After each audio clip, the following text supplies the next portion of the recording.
Kakaiba ang bunga ng punong ito. Hindi kagaya ng mga karaniwang puno na nasa sanga ang bunga. Sa halip ay nakadikit ito mula sa baba hanggang sa itaas ng katawan o trunk ng puno. Kung titingnan ng mabuti ay mukha itong ubas. Ngunit ito pala ay isang uri ng berry na ipinagmamalaki ng Brazil. At ganito ang itsura ng loob nito. Maliit lang ang puno nito, ngunit napakarami kung mamunga. Para kang araw may unlimited supply ng prutas. At hindi na kailangan ng komplikadong kagamitan sa pag-harvest dahil kayang-kaya itong dakutin gamit ang mga kamay. Ang iba naman ay naglalagay na lang ng net at inaalog upang mahulog ang mga prutas nito. At alam nyo bang meron na rin ito sa Pilipinas?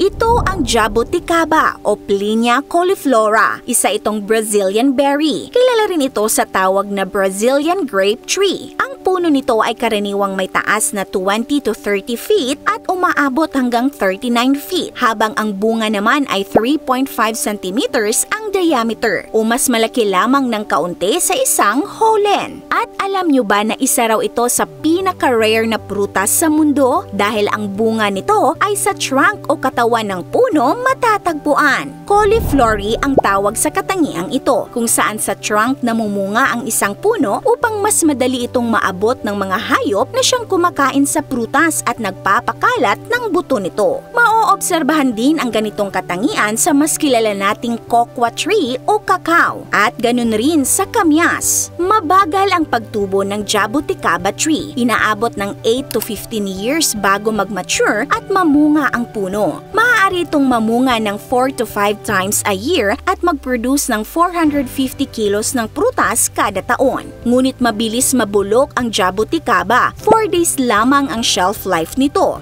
Upang ma-preserve ay maaari itong gawing jelly, compote o wine. Ginagamit din ito ng mga taga-Brazil bilang flavoring sa iba't ibang drinks at desserts. Matamis daw ang laman nito at lasang pinaghalo-halong mga berry. Ngunit ang balat ay medyo mapait. At alam nyo ba na maraming health benefits ang prutas na ito? Mayaman ito sa essential nutrients at nagtataglay ng anti-aging, anti-inflammatory at antioxidant qualities. Ang jaboticaba ay isang tropical plant. Tumutubo ito sa lugar na mainit, kaya matatagpuan na rin ito sa mga bansang gaya ng Pilipinas. May mga nagbebenta rin ng seeds nito rito. Sa katunayan, maaari kang makabili ng jaboticaba seeds sa Lazada sa abot-kayang halaga. Kaya mga ka-awesome, magtatanim din ba kayo nito sa inyong mga bakuran? This is Ate O from our Republic. Hanggang sa muli and stay awesome!